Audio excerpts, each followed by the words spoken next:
El 22 de agosto de 1545, mientras Enrique VIII ultimaba una nueva campaña contra Francia, moría en Guildford uno de los hombres más poderosos de Inglaterra.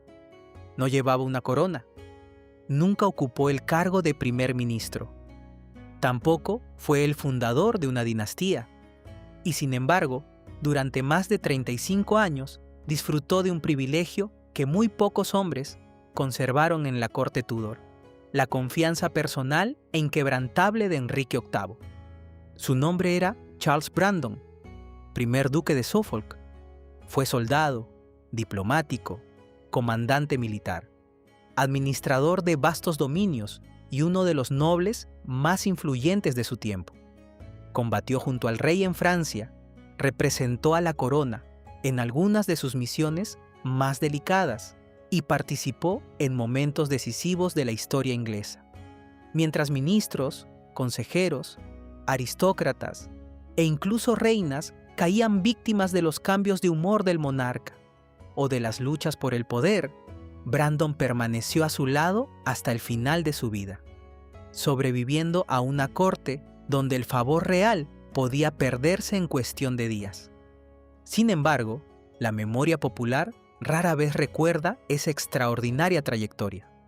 Para la mayoría, Charles Brandon sigue siendo únicamente el hombre que desafió al rey al casarse en secreto con la hermana menor de Enrique. Su historia suele presentarse como uno de los grandes romances del Renacimiento inglés, una narración de amor prohibido entre un noble ambicioso y una princesa decidida a elegir su propio destino. Aquel episodio fue, sin duda, uno de los momentos más dramáticos de su vida, pero también ha terminado ocultando al personaje histórico que existía detrás de él. Porque la verdadera pregunta nunca ha sido por qué Charles Brandon se casó con la hermana de un rey. La verdadera pregunta es cómo el hijo de un caballero de la pequeña nobleza consiguió convertirse en uno de los hombres más importantes del reino. ¿Por qué Enrique VIII perdonó una desobediencia que probablemente habría destruido la carrera de cualquier otro aristócrata? Y sobre todo, ¿cómo logró conservar durante más de 3 décadas la confianza de un soberano que envió al cadalso a algunos de sus colaboradores más brillantes? Responder a esas preguntas significa recorrer buena parte de la historia de la Inglaterra Tudor. Significa asistir al nacimiento de una nueva dinastía tras la Guerra de las Dos Rosas, acompañar a Enrique VIII en sus primeras campañas militares en Francia, contemplar el esplendor de la diplomacia renacentista y las intrigas de la corte, presenciar la caída de Thomas Wolsey, la ruptura con Roma, la disolución de los monasterios y las profundas transformaciones políticas y religiosas que cambiaron para siempre el reino de Inglaterra. En todos esos acontecimientos, Charles Brandon estuvo presente, no siempre como protagonista, pero casi siempre como uno de los hombres en quienes el rey depositó su mayor confianza. Stephen J. Gunn, autor de la biografía académica más completa dedicada al duque de Suffolk, sostiene que reducir la vida de Brandon a su matrimonio con María Tudor supone pasar por alto la verdadera dimensión de su carrera. Su ascenso no fue como el resultado exclusivo de una amistad con Enrique, ni de un golpe de fortuna, sino de una combinación poco común de habilidad militar, inteligencia política, capacidad administrativa y una extraordinaria intuición para comprender los límites del poder en una de las cortes más peligrosas de la Europa del Renacimiento. Pocos hombres consiguieron adaptarse a tantos cambios sin perder el favor del rey. Pocos atravesaron indemnes las crisis que acabaron con algunos de los nombres más poderosos del reinado. Y muy pocos pudieron acompañar a Enrique VIII desde el entusiasmo de su juventud hasta los últimos años de un reinado que transformó para siempre la historia de Inglaterra. Pero para comprender cómo comenzó esa trayectoria excepcional, debemos retroceder mucho antes del nacimiento de Charles Brandon.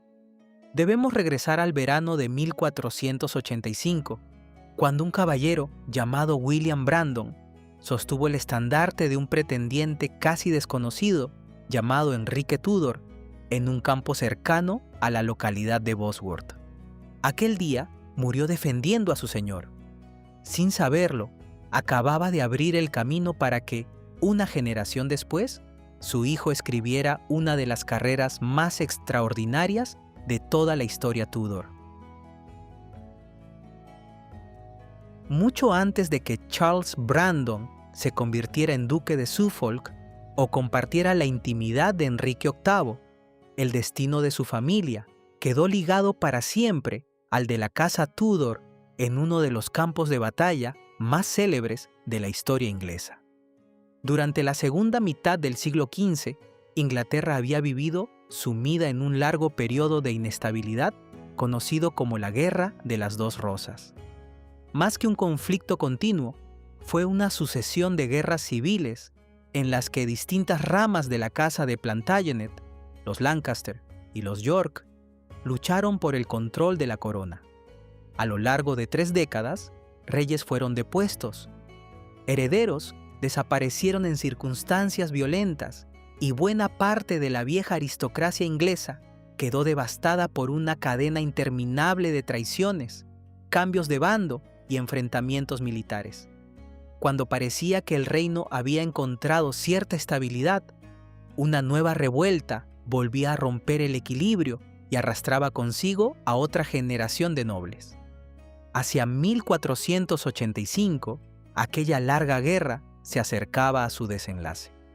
El rey Ricardo III, último representante de la Casa de York, debía enfrentarse a un adversario cuyo derecho al trono era, cuando menos, discutible.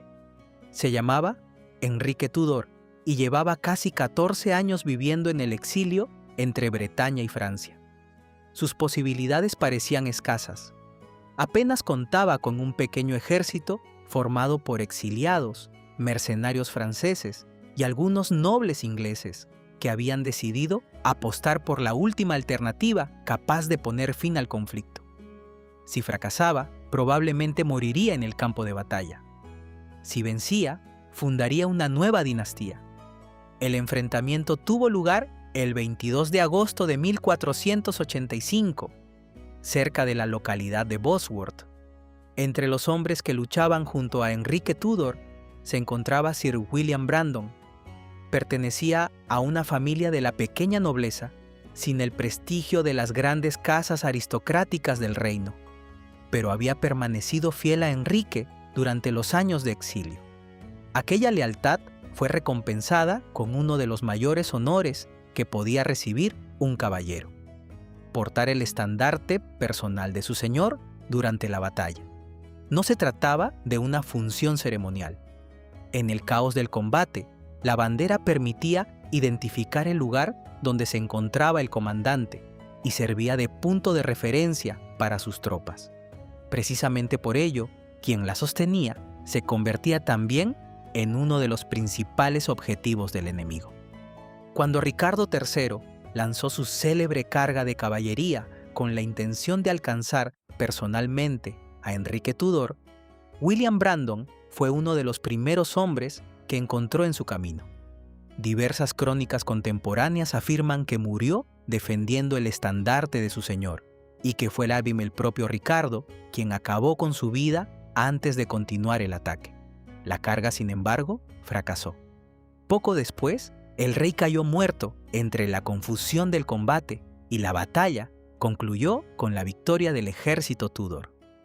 Por primera vez desde la conquista normanda, un monarca inglés había muerto luchando en el campo de batalla. Aquella victoria transformó la historia de Inglaterra. Enrique Tudor fue proclamado rey con el nombre de Enrique VII y comprendió desde el primer momento que la conquista militar no bastaba para consolidar su autoridad. Necesitaba legitimar una dinastía nacida de una guerra civil. Por ello contrajo matrimonio con Isabel de York, uniendo simbólicamente las dos ramas enfrentadas de la casa de Plantagenet y dando origen al emblema que identificaría a la nueva monarquía. La Rosa Tudor, formada por la Rosa Roja de Lancaster y la Rosa Blanca de York. El conflicto no desapareció de inmediato, pero comenzaba una etapa muy distinta para el reino. Mientras Inglaterra asistía al nacimiento de una nueva dinastía, la familia Brandon afrontaba una realidad muy diferente. William Brandon había muerto en Bosworth, dejando un hijo pequeño, Charles, nacido hacia 1484. Su padre había entregado la vida por la causa Tudor antes incluso de que el niño pudiera conservar un recuerdo de él. Pocos años después, también fallecería su madre, Elizabeth Bruin, de modo que Charles quedó huérfano siendo todavía muy joven. Para la mayoría de los hijos de la pequeña nobleza, una situación semejante habría supuesto un futuro incierto y escasas posibilidades de ascenso. Sin un gran patrimonio ni un poderoso linaje que protegiera sus intereses, pocos habrían imaginado que aquel niño terminaría ocupando uno de los lugares más altos de la aristocracia inglesa. Pero Enrique VII no olvidaba fácilmente a quienes habían contribuido a su victoria. Consciente del sacrificio realizado por William Brandon, el rey favoreció a su familia y permitió que Charles creciera dentro del entorno cortesano. Aquella decisión cambiaría por completo el rumbo de su vida. En la corte recibió la educación propia de un joven caballero. Aprendió a montar, a combatir con distintas armas, a cazar y a desenvolverse en el complejo ceremonial que regulaba cada aspecto de la vida palaciega. Sin embargo, el mayor privilegio no fue aquella formación, sino las personas con las que convivía diariamente. Entre ellas se encontraba el segundo hijo del rey, el príncipe Enrique, duque de York. Nacido en 1491, era casi 7 años menor que Charles, y durante su infancia nadie esperaba que algún día reinara. Ese destino correspondía a su hermano mayor, el príncipe Arturo, cuidadosamente preparado para heredar la corona. Charles Brandon y el joven Enrique no crecieron exactamente como compañeros de juegos, pues la diferencia de edad y la rígida educación reservada a los príncipes hacían improbable una amistad infantil en el sentido moderno del término. Sin embargo, ambos compartieron el mismo ambiente cortesano durante los años decisivos de su formación y comenzaron a conocerse mucho antes de que cualquiera de los dos imaginara la influencia que llegarían a ejercer sobre la vida del otro. El destino volvió a intervenir en 1502. Pocos meses después de contraer matrimonio con Catalina de Aragón, el príncipe Arturo murió inesperadamente en el castillo de Ludlow. Su fallecimiento alteró por completo el futuro de la monarquía inglesa. El joven Enrique pasó a convertirse en heredero del trono y toda la atención de la corte se concentró en quien, hasta entonces, había vivido a la sombra de su hermano mayor. Para Charles, aquel cambio también tendría consecuencias profundas. El muchacho destinado a convertirse en rey pertenecía precisamente al reducido mundo cortesano en el que él se estaba formando. Con el paso de los años, ambos descubrieron intereses comunes. Compartían la pasión por los caballos, la caza, los ejercicios físicos y, sobre todo, los torneos, considerados entonces la máxima expresión del ideal caballeresco renacentista. Brandon poseía una extraordinaria presencia física, destacaba por su fuerza y era reconocido como uno de los mejores jinetes de la corte. Aquellas cualidades impresionaban a un príncipe que concebía la caballería no solo como un entretenimiento, sino como parte esencial de la imagen que deseaba proyectar de sí mismo. Mientras su posición en la corte mejoraba, Brandon comenzaba también a construir su propia vida. Hacia 1505 se comprometió con Anne Brown, hija de Sir Anthony Brown, uno de los hombres de confianza de Enrique VII. Sin embargo, atraído por la posibilidad de asegurar una mejor posición económica, contrajo matrimonio con Margaret Neville, una rica viuda perteneciente a una de las familias más antiguas del reino. La unión fue impugnada debido al compromiso previo con Anne Brown y terminó siendo declarada nula. Brandon regresó junto a Anne, con quien acabaría casándose legítimamente y tendría 2 hijas. Más que un simple episodio sentimental, aquella experiencia revela una característica que acompañaría a Charles Brandon durante buena parte de su vida. A diferencia de muchos de los grandes nobles de Inglaterra, no podía apoyarse únicamente en la antigüedad de su linaje. Debía construir su fortuna mediante una combinación de servicio al rey, matrimonios ventajosos, administración cuidadosa de sus recursos y una notable capacidad para aprovechar las oportunidades que se presentaban. Stephen Jay Gould insiste en que ese pragmatismo no debe interpretarse como una excepción dentro de la nobleza de la época, sino como una estrategia habitual entre quienes aspiraban a ascender socialmente en la Inglaterra Tudor. Cuando comenzó 1509, Charles Brandon era ya un caballero conocido dentro de la corte. Había demostrado talento en los torneos, gozaba del respeto de quienes lo conocían y mantenía una relación cada vez más estrecha con el heredero de la corona. Todo indicaba que podía esperar una carrera prometedora al servicio del futuro rey, aunque nadie habría podido prever hasta dónde llegaría aquel ascenso. El 21 de abril de 1509, Enrique VII murió después de casi 24 años de reinado. Pocas semanas más tarde, su hijo fue proclamado rey con el nombre de Enrique VIII. Para Inglaterra comenzaba una nueva etapa, y para Charles Brandon, el momento decisivo de toda su vida. La muerte de Enrique VII, en abril de 1509, marcó mucho más que el final de un reinado. También puso fin a una forma de gobernar. Durante casi 24 años, el primer monarca Tudor había dedicado todos sus esfuerzos a consolidar una dinastía nacida de una guerra civil. Prudente por naturaleza, había fortalecido las finanzas de la corona, mantenido bajo estrecha vigilancia a la nobleza y evitado las grandes aventuras militares que pudieran poner en peligro la estabilidad alcanzada tras Bosworth. Gracias a esa política, dejaba a su hijo un reino pacificado, una hacienda saneada y una monarquía mucho más sólida de lo que había recibido.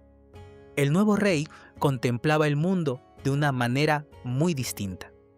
Con apenas 17 años, Enrique VIII representaba el ideal del príncipe renacentista.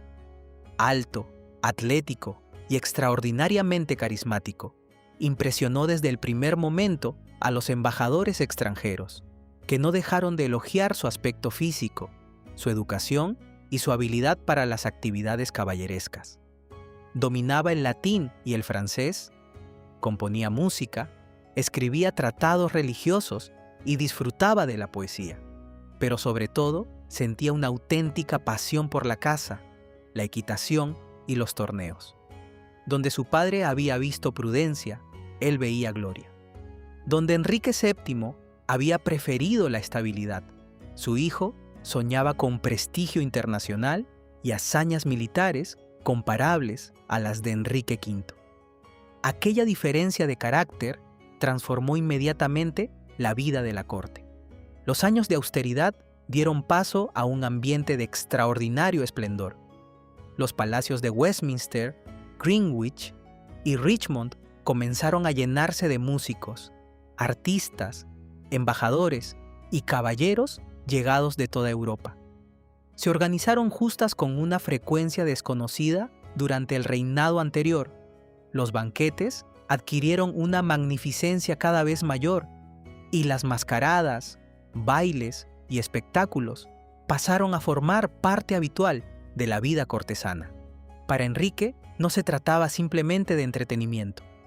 En la Europa del Renacimiento, el prestigio de un soberano también se medía por el brillo de su corte.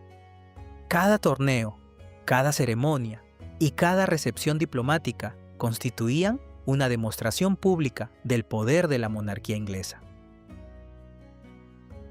Charles Brandon parecía desenvolverse con absoluta naturalidad en aquel escenario. Su imponente presencia física, su habilidad como jinete y su destreza con la lanza lo convertían en uno de los caballeros más admirados de la corte. Pero sus cualidades deportivas, por sí solas, no explican el rápido ascenso que experimentó durante aquellos primeros años. Otros nobles también destacaban en los torneos. Lo que distinguía a Brandon era algo mucho más difícil de conseguir: la confianza personal del nuevo rey. Aquella relación no nació de la noche a la mañana. Se había ido construyendo durante los años en que ambos compartieron el entorno cortesano bajo el reinado de Enrique VII. Ahora, convertido en monarca, Enrique podía rodearse de las personas con quienes realmente disfrutaba pasando el tiempo. Y Charles Brandon ocupaba un lugar privilegiado dentro de ese reducido círculo. Cabalgaban juntos, participaban en cacerías, competían en las justas y compartían muchas de las actividades que llenaban el día a día de la corte. Los embajadores extranjeros comenzaron muy pronto a señalar que Brandon era uno de los hombres con acceso más directo al soberano, una circunstancia que despertaba tanta admiración como envidia entre el resto de la nobleza. En una corte donde el acceso al rey equivalía al poder, aquella cercanía tenía un enorme valor político. Sin embargo, Stephen J. Gunn advierte que sería un error interpretar esa amistad como la única explicación de la carrera de Brandon. Enrique apreciaba la lealtad, pero también esperaba eficacia. A lo largo de su reinado, concedería su favor a numerosos hombres que terminarían perdiéndolo cuando dejaron de resultarle útiles o comenzaron a representar una amenaza. Charles Brandon supo ofrecer algo diferente. No aspiró a dirigir el gobierno ni a monopolizar la influencia sobre el monarca. Su papel consistía en convertirse en un colaborador fiable, capaz de desempeñar con solvencia cualquier responsabilidad que el rey decidiera confiarle. Esa combinación de cercanía personal y utilidad práctica sería una de las claves de toda su carrera. Mientras tanto, Brandon comenzaba a ocupar un lugar cada vez más visible dentro del ceremonial de la monarquía. Participaba en torneos organizados ante embajadores extranjeros, acompañaba al rey en ceremonias públicas y aparecía con frecuencia entre los caballeros que integraban el núcleo más cercano de la corte. Su reputación como hombre fuerte y excelente jinete no dejaba de crecer.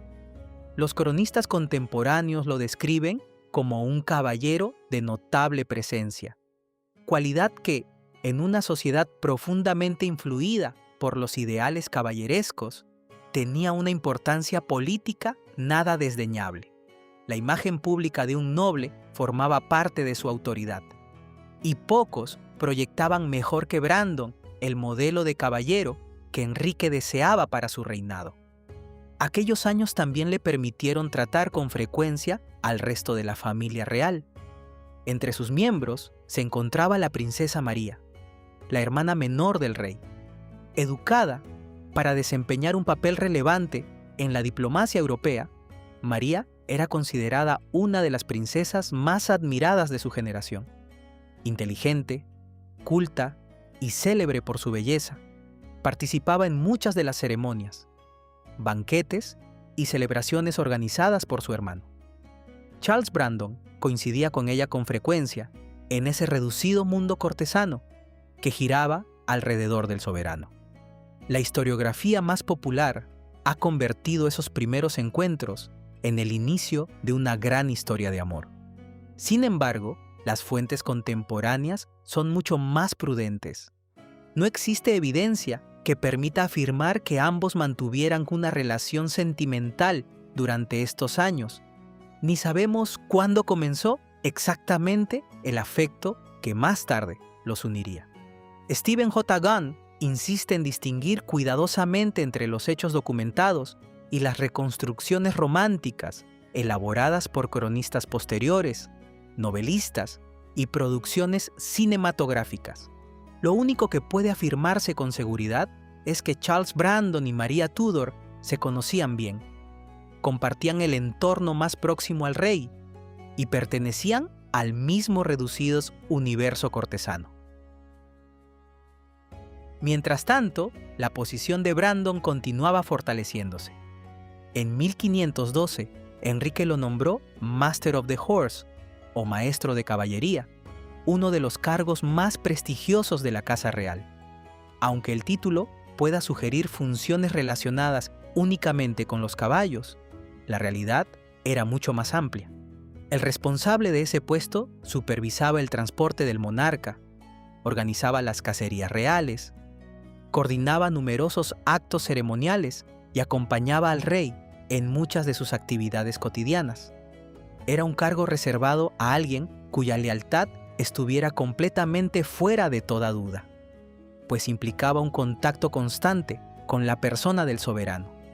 Aquella designación demostraba que Brandon había dejado de ser simplemente un brillante caballero de torneos. Se estaba convirtiendo en uno de los hombres imprescindibles del entorno real. Pero el joven Enrique aspiraba a mucho más que organizar fiestas, justas y recepciones diplomáticas.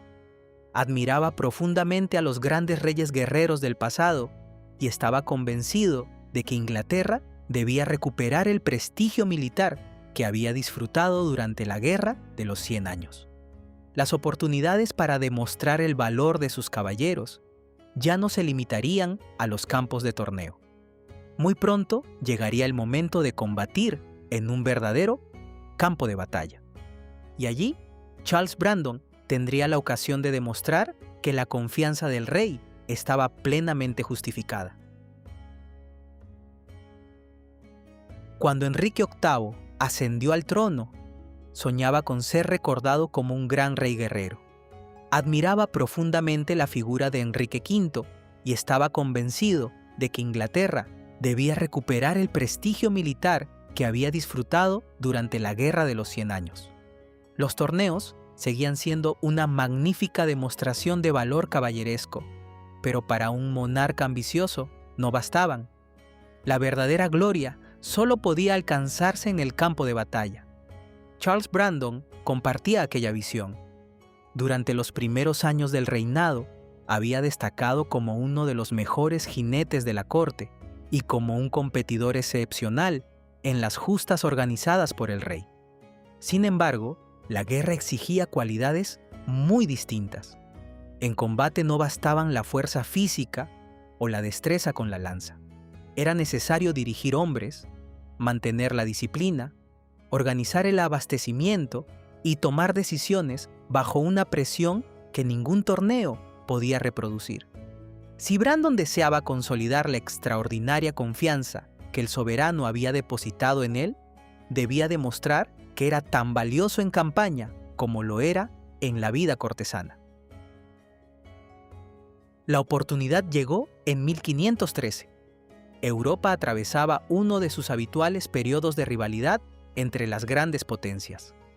El Papa Julio II, decidido a contener la influencia francesa en Italia, había promovido la formación de la Liga Santa, una alianza en la que participaban el papado, Fernando el Católico, el emperador Maximiliano I y finalmente Inglaterra. Para Enrique, aquella coalición ofrecía la ocasión perfecta para intervenir en el continente y presentarse como uno de los grandes príncipes del Renacimiento.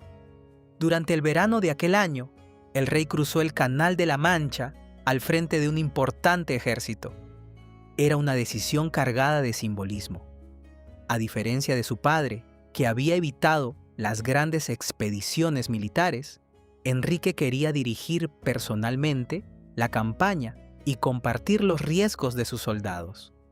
Entre los hombres que lo acompañaban figuraban algunos de los principales nobles del reino.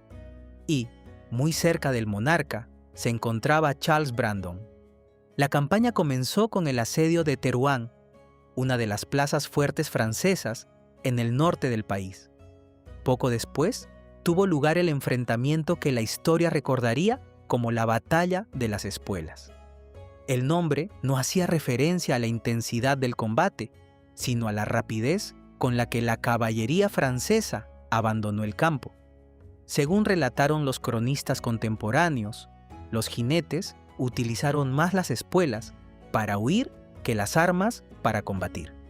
La victoria permitió a los ingleses ocupar Tournai, proporcionando a Enrique el éxito militar que tanto había deseado desde el comienzo de su reinado. Para Charles Brandon, aquella campaña supuso un punto de inflexión. No emergió como un genio militar comparable a los grandes comandantes de su época, y Stephen J. Gunn insiste en que nunca fue esa la base de su prestigio. Su importancia residía en otra cualidad mucho más apreciada por Enrique. Era un comandante competente, disciplinado y extraordinariamente fiable. Sabía ejecutar las órdenes del rey con eficacia, mantener la cohesión de sus hombres y desenvolverse con solvencia en operaciones militares complejas. En una corte donde abundaban los personajes brillantes, pero imprevisibles, esa combinación de capacidad y lealtad tenía un enorme valor. Los embajadores extranjeros comenzaron a fijarse en él. Las crónicas diplomáticas de aquellos años muestran que Brandon ya no era visto únicamente como un compañero de diversiones del rey. Su nombre aparecía cada vez con mayor frecuencia entre las figuras más influyentes del entorno real. Aunque no dirigía el gobierno ni participaba en las grandes decisiones diplomáticas, resultaba evidente para los observadores extranjeros que gozaba de un acceso privilegiado al monarca. En una Europa donde la política dependía en gran medida de las relaciones personales, aquella proximidad despertaba tanta atención como cualquier cargo oficial. Enrique no tardó en recompensar sus servicios. Durante la campaña de 1513, concedió a Brandon el título de vizconde de Lisle, un reconocimiento que confirmaba el rápido ascenso de quien apenas unos años antes había sido conocido simplemente como uno de los jóvenes caballeros de la corte. Sin embargo, aquel honor no representaba el final de su carrera, sino un paso más dentro de una trayectoria que avanzaba a una velocidad poco común incluso para los estándares del reinado. La oportunidad decisiva apareció muy pronto. En 1513 había muerto Edmund de la Pole, antiguo pretendiente al trono y último representante de la vieja línea de los duques de Suffolk. Con su desaparición, uno de los títulos más prestigiosos de la nobleza inglesa quedaba vacante. Enrique aprovechó la ocasión para enviar un mensaje político de enorme trascendencia. El nuevo duque de Suffolk no pertenecería a una de las grandes familias tradicionales del reino. Sería Charles Brandon. La decisión sorprendió a muchos contemporáneos. El título de duque era el rango más elevado de la nobleza inglesa después de la familia real, y durante generaciones había permanecido reservado para linajes de enorme antigüedad. Brandon, por el contrario, era hijo de un caballero, cuya familia, aunque respetable, no podía compararse con las grandes casas aristocráticas que dominaban Inglaterra desde hacía siglos. Aquella concesión revelaba la forma en que Enrique entendía el poder. El rey apreciaba el linaje, pero valoraba aún más la fidelidad. Brandon representaba a una nueva generación de nobles, cuya posición dependía menos de la antigüedad de su sangre que de la confianza del soberano y de los servicios prestados a la corona. Para algunos aristócratas, aquel ascenso resultaba incómodo. Significaba aceptar que el favor real podía elevar a un hombre por encima de familias mucho más ilustres. Para Enrique, en cambio, era la recompensa lógica a un servidor cuya lealtad nunca había puesto en duda. Stephen J. Gunn señala que este momento marcó el verdadero nacimiento del Charles Brandon que conocerá la historia.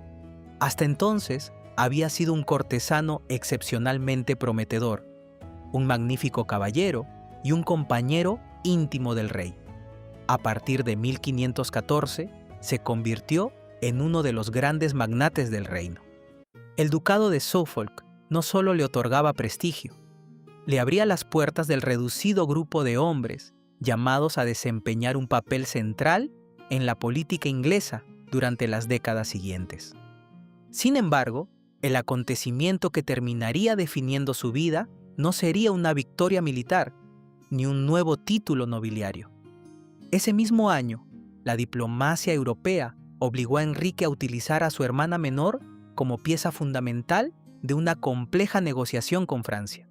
La decisión parecía responder únicamente a los intereses del reino, pero acabaría cambiando para siempre el destino del recién creado duque de Suffolk.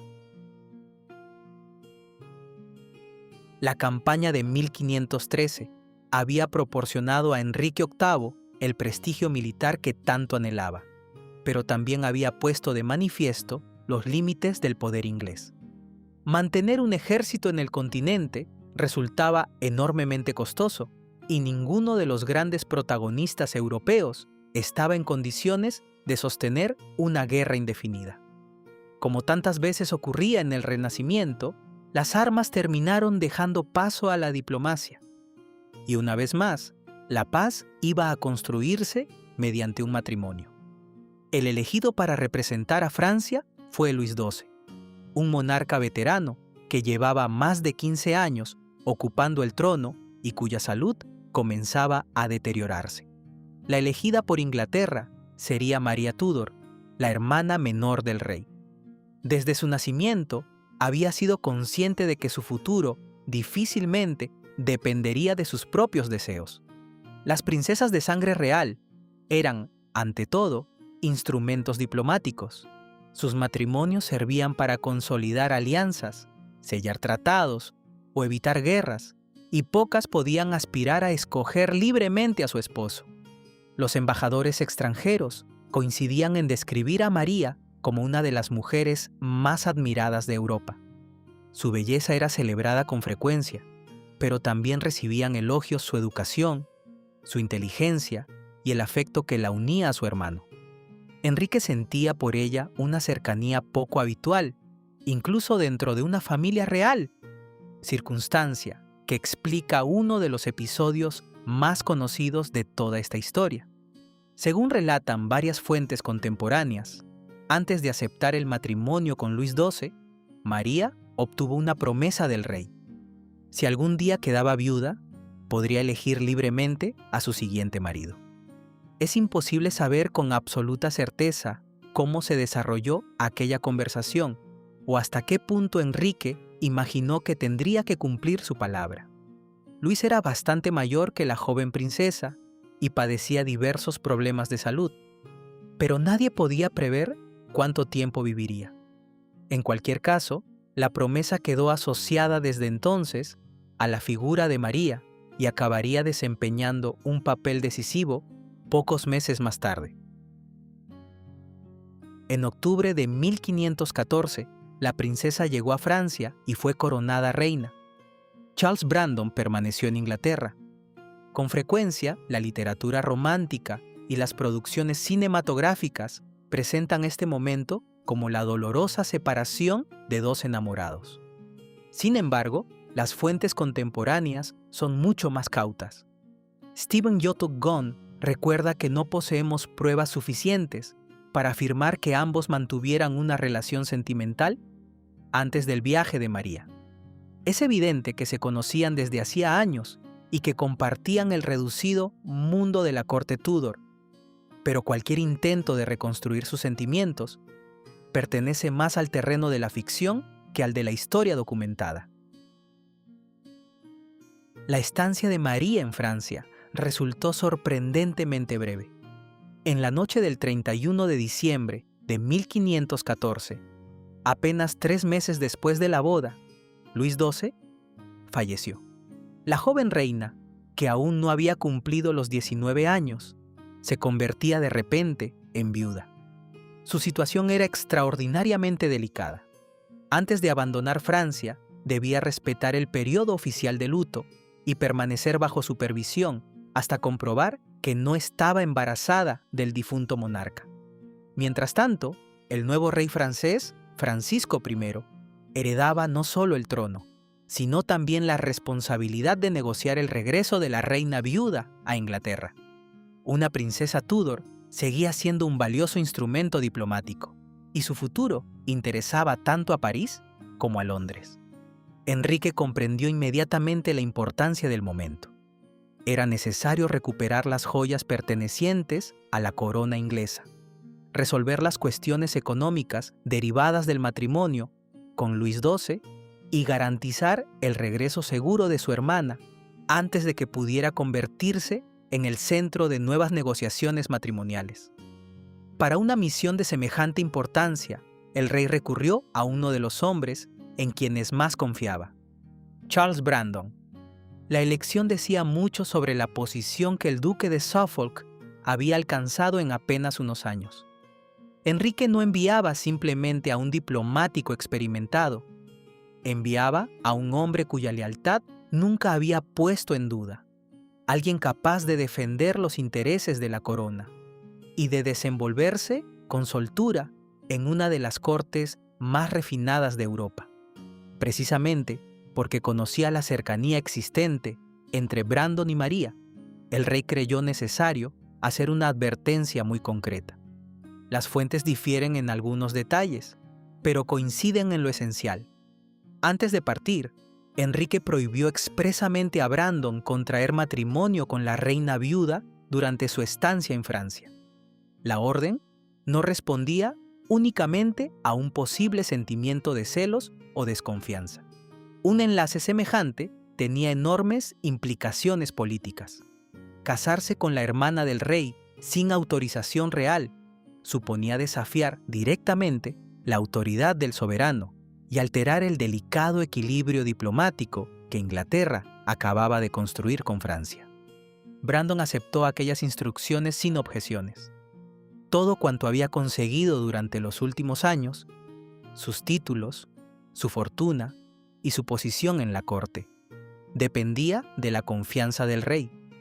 Nadie comprendía mejor que él hasta qué punto aquella confianza podía perderse si desobedecía una orden tan explícita. Sin embargo, una vez instalado en la corte francesa, el escenario comenzó a cambiar. El joven Francisco, apenas unos meses mayor que el rey inglés, inauguraba una nueva etapa para la monarquía francesa.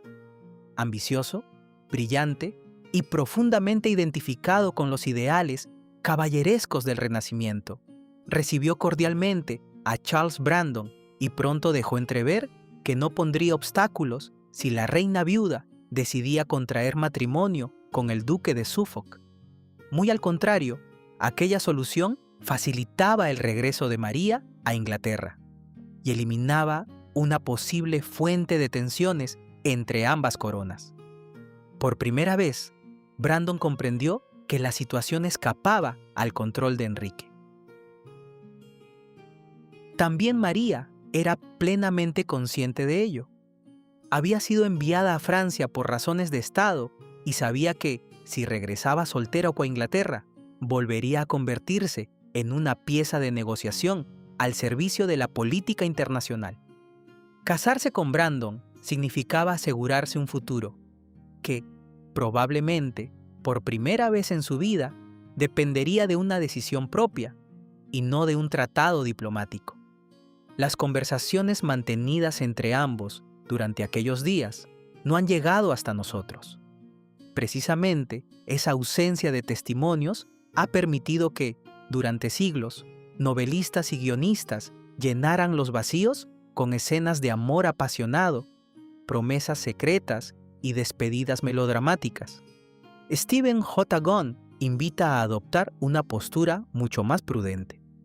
No sabemos quién tomó realmente la iniciativa del matrimonio, ni podemos reconstruir con certeza los sentimientos de sus protagonistas. Lo único que permiten afirmar las fuentes es que ambos comprendían perfectamente el riesgo que estaban a punto de asumir. Para Brandon, la decisión era extraordinariamente difícil. Debía elegir entre la obediencia al rey, que había hecho posible toda su carrera, o la oportunidad de casarse con la mujer que, muy probablemente, deseaba convertir en su esposa. Nunca antes aquellas dos lealtades habían entrado en conflicto de una manera tan directa.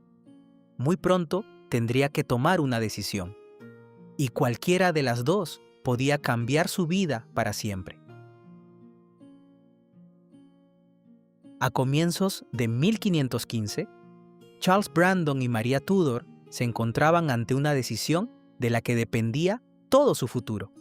Regresar a Inglaterra sin haberse casado significaba aceptar que el destino de la reina viuda volvería a quedar en manos de la diplomacia.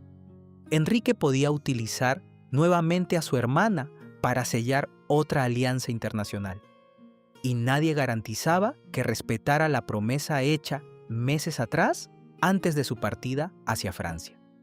Casarse de inmediato, por el contrario, suponía desafiar una orden expresa del rey y poner en peligro no solo la fortuna de Brandon, sino también su libertad e incluso su vida.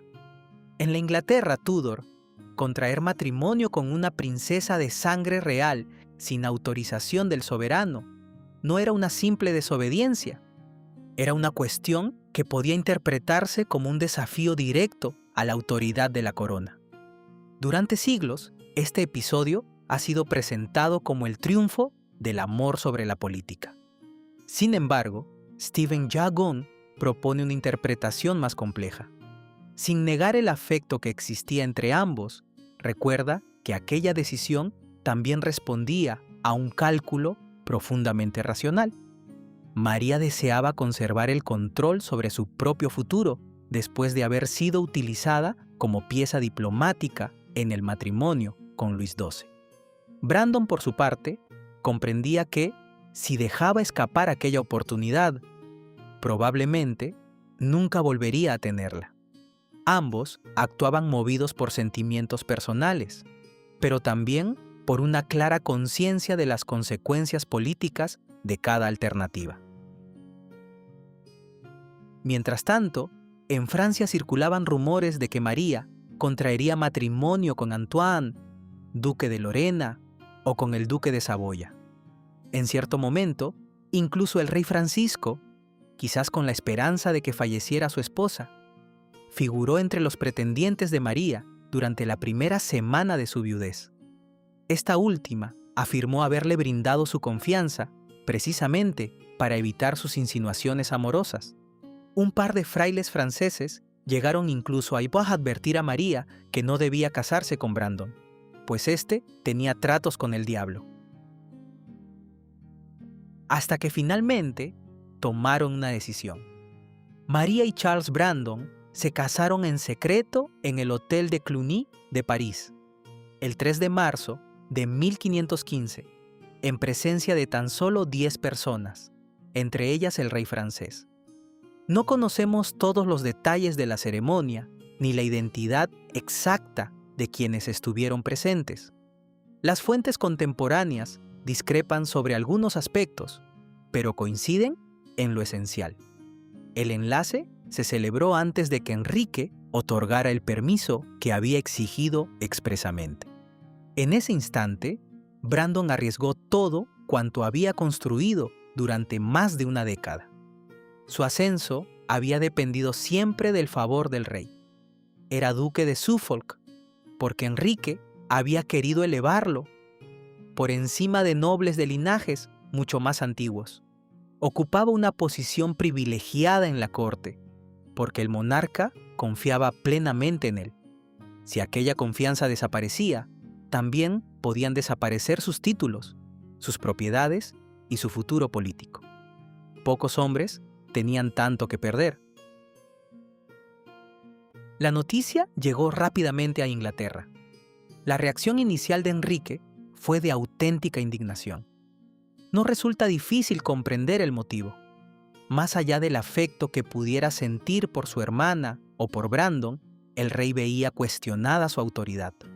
Si el hombre en quien más confiaba podía ignorar una orden directa sin sufrir consecuencias, ¿qué impediría que otros nobles actuaran del mismo modo? La estabilidad de una monarquía dependía, en gran medida, de que la voluntad del soberano fuera obedecida. Las primeras decisiones reflejaron perfectamente aquel estado de ánimo. Enrique exigió que Brandon y María regresaran inmediatamente a Inglaterra y ordenó que el asunto fuera examinado por su consejo. Sobre el papel, las consecuencias podían ser devastadoras. El matrimonio podía declararse ilegal, Brandon podía perder sus cargos e incluso enfrentarse a una acusación de traición. Nada garantizaba que el desenlace fuera favorable. Pero la política inglesa rara vez dependía únicamente de las leyes. En la corte existía un hombre cuya capacidad para resolver situaciones aparentemente imposibles comenzaba a convertirse en indispensable para el rey. Thomas Wolsey. A menudo, la historiografía popular presenta a Wolsey y Brandon como rivales irreconciliables que competían constantemente por la influencia sobre el monarca. La realidad fue bastante diferente. Sus funciones dentro del gobierno eran profundamente distintas, y aunque en ocasiones sus intereses no coincidieran plenamente, las fuentes no muestran una enemistad permanente entre ambos. De hecho, en uno de los momentos más delicados de la carrera de Brandon, Wolsey desempeñó un papel esencial para evitar una ruptura definitiva con el rey. El cardenal comprendía perfectamente que castigar con excesiva dureza al duque de Suffolk perjudicaría a todas las partes implicadas. Enrique quería preservar su autoridad, pero también apreciaba sinceramente tanto a su hermana como a Brandon. María, por su parte, no estaba dispuesta a renunciar al matrimonio que acababa de contraer. Wolsey trabajó para encontrar una salida que permitiera al monarca reafirmar su poder sin destruir a dos personas que seguían ocupando un lugar muy importante dentro de la familia real. La solución fue tan práctica como costosa. Brandon y María reconocieron públicamente que habían actuado sin autorización y solicitaron el perdón del rey. A cambio, Enrique aceptó finalmente el matrimonio, pero impuso importantes sanciones económicas. La pareja tuvo que renunciar a buena parte de la herencia y de los bienes que María había recibido como reina de Francia, además de asumir una considerable deuda con la corona que tardarían años en liquidar. Era una forma de dejar claro que la desobediencia tenía consecuencias, aunque el castigo quedara muy lejos de las terribles posibilidades que muchos habían imaginado.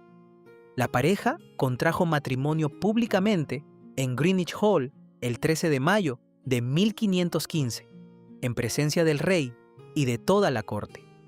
Hubo banquetes y celebraciones, pero se trató de un asunto estrictamente familiar, y los embajadores extranjeros se preguntaban si debían felicitar a la pareja. Al fin y al cabo, la situación era peculiar, y había quienes, sobre todo en el Consejo del Rey, desaprobaban el enlace. Sin embargo, en líneas generales, no hubo resentimientos ni rencores. Suffolk era un hombre popular, apuesto y encantador, y pocos, incluso en la Inglaterra de los Tudor, podían resistirse a una historia de amor tan grandiosa. Después de todo, habían arriesgado cuanto tenían para estar juntos. No pasó mucho tiempo antes de que los Suffolk recuperaran el favor del rey. De hecho, veremos más adelante que llegaron a participar en todas las grandes celebraciones de la corte durante los años siguientes. Para Brandon, aquel episodio resultó extraordinariamente favorable. Había desobedecido una orden expresa del rey, y aún así, conservaba el ducado, mantenía su lugar en la corte y seguía disfrutando de la amistad del soberano. Pocos hombres en la Inglaterra Tudor habrían sobrevivido políticamente a una crisis semejante. La explicación no reside únicamente en el cariño que Enrique sentía por su hermana. También refleja la naturaleza de la relación entre el rey y Brandon. Después de años de convivencia, campañas militares y servicio constante, el monarca había llegado a considerar al duque de Suffolk como uno de los hombres más fiables de su entorno. La desobediencia provocó una profunda decepción, pero no destruyó la confianza acumulada durante toda una vida de lealtad. Stephen J. Gunn señala que este episodio demuestra hasta qué punto el vínculo entre ambos era excepcional. No significaba que Brandon estuviera por encima de la autoridad real, sino que el rey estaba dispuesto a perdonar aquello que difícilmente habría tolerado en cualquier otro noble. Una vez resuelta la crisis, Brandon y María pudieron comenzar una nueva etapa. Su matrimonio no solo unía a un poderoso duque con la hermana del rey, también convertía a Brandon en miembro de la familia real por afinidad, una posición que incrementaba todavía más su prestigio dentro de la nobleza inglesa. Sin embargo, lejos de utilizar aquel parentesco para dominar la política del reino, eligió un camino mucho más prudente. Continuó sirviendo a Enrique con la misma discreción que había caracterizado sus primeros años, evitando convertirse en el centro de las luchas de poder que empezaban a surgir alrededor del monarca. Esa elección resultaría decisiva, porque mientras Brandon consolidaba una vida familiar que parecía asegurarle años de tranquilidad, Inglaterra comenzaba a transformarse en el escenario de una competencia política cada vez más intensa. Nuevos consejeros adquirían un poder extraordinario. Las relaciones con las grandes potencias europeas se volvían más complejas y el reinado de Enrique VIII entraba en una etapa donde las decisiones de la corte tendrían consecuencias mucho más profundas que una simple alianza matrimonial. El mayor desafío en la vida de Charles Brandon aún estaba por llegar. Superada la crisis provocada por su matrimonio con María, Brandon entró en la etapa más estable y al mismo tiempo más decisiva de toda su carrera. El episodio que había estado a punto de destruir su relación con Enrique terminó produciendo el efecto contrario. Después del perdón real, el rey volvió a confiar en él como antes, y el duque de Suffolk pudo consolidar una posición que muy pocos hombres alcanzaron jamás: la de ser, al mismo tiempo, uno de los principales nobles del reino, miembro de la familia real por matrimonio y uno de los compañeros personales más cercanos del monarca. Aquella estabilidad contrastaba con el creciente dinamismo de la política europea. El continente estaba dominado por una nueva generación de soberanos extraordinariamente ambiciosos. En Francia acababa de ascender Francisco I, decidido a convertir su reino en la principal potencia del Renacimiento. En el Sacro Imperio, Carlos de Habsburgo heredaría en pocos años un conjunto de territorios tan extenso que sus contemporáneos afirmaban que en ellos nunca se ponía el sol. Entre ambos comenzaba una rivalidad que dominaría la política europea durante décadas, obligando a Inglaterra a desempeñar un delicado papel como potencia intermedia, demasiado importante para ser ignorada, pero demasiado pequeña para imponer por sí sola el equilibrio continental. En ese complejo escenario diplomático, Enrique necesitaba rodearse de hombres cuya fidelidad estuviera completamente asegurada. Thomas Wolsey dirigía la maquinaria del gobierno con una eficacia extraordinaria.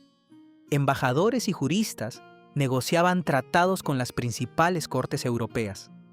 Brandon desempeñaba un papel diferente. No era el gran arquitecto de la política exterior ni el principal consejero del rey. Su función consistía en representar con dignidad a la corona, cumplir las misiones que se le encomendaban y ofrecer al monarca un apoyo constante dentro y fuera del campo de batalla. Precisamente porque no aspiraba a controlar el gobierno, resultaba una figura especialmente útil para el rey. Mientras tanto, su vida personal parecía alcanzar una serenidad poco común entre la alta nobleza inglesa. Junto a María Tudor, Brandon estableció su principal residencia en Westhorpe Hall, en Suffolk, aunque también poseía otras propiedades, entre ellas la magnífica residencia londinense conocida como Suffolk Place. Lejos de la imagen del aventurero romántico que ofrecen muchas novelas históricas, el duque dedicaba buena parte de su tiempo a administrar un patrimonio cada vez más extenso. Supervisaba arrendamientos, resolvía litigios entre sus administradores, organizaba la explotación de sus tierras y vigilaba cuidadosamente unos ingresos que debían sostener el elevado nivel de vida exigido a un gran magnate del reino. Stephen Jopas Gunn concede una enorme importancia a esta faceta de Charles Brandon porque ayuda a comprender por qué consiguió conservar su posición durante tantos años. En la Inglaterra, Tudor, un noble, no sobrevivía únicamente gracias al favor del rey. También necesitaba administrar eficazmente sus dominios, mantener redes de clientes y dependientes, ejercer justicia dentro de sus propiedades y garantizar que su casa funcionara como un auténtico centro de poder regional. Brandon demostró poseer un notable talento para esa tarea. Aunque disfrutaba del lujo y de los entretenimientos cortesanos, jamás descuidó la gestión de sus intereses. Buena parte de la fortuna que acumuló no procedía de concesiones extraordinarias, sino de una administración constante y cuidadosamente organizada. Su hogar también comenzó a crecer. Pocos meses después de la boda, María quedó embarazada, coincidiendo con su cuñada, la reina Catalina. Dadas las repetidas pérdidas que ésta había sufrido durante su matrimonio con Enrique, pocos confiaban en que aquel embarazo terminara felizmente. Pero contra todo pronóstico, el 18 de febrero de 1516 nació una niña sana, la princesa María, llamada así en honor de su tía. Apenas unas semanas después, el 11 de marzo de ese año, la duquesa de Suffolk dio a luz a su primer hijo, Henry Brandon, cuyo padrino fue el propio rey, acompañado por el cardenal Wolsey. Se dice que la relación entre María Tudor y su cuñada española era especialmente estrecha.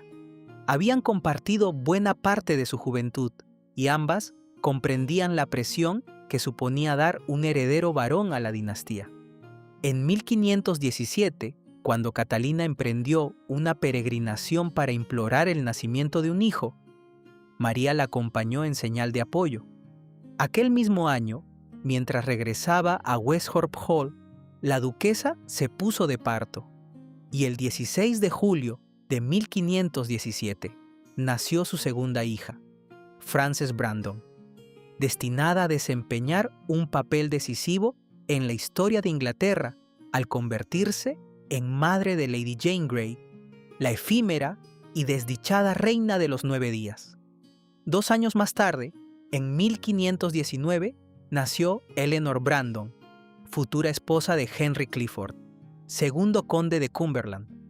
El menor de los hijos del matrimonio fue otro Henry Brandon, nacido hacia 1523, quien recibió el título de conde de Lincoln, aunque falleció en 1534, antes de alcanzar la edad adulta.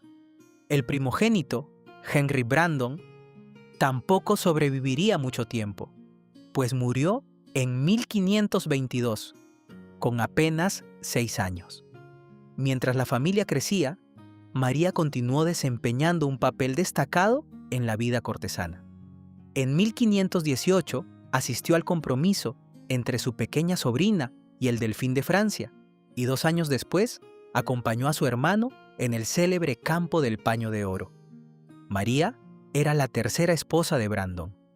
Este ya tenía 2 hijas, Anne y Mary Brandon, fruto de su matrimonio con Anne Brown, y María las crió junto con sus propios hijos. A pesar de su nuevo matrimonio, en la corte inglesa continuó siendo conocida principalmente como la reina viuda de Francia, un rango que socialmente prevalecía sobre el de duquesa de Suffolk.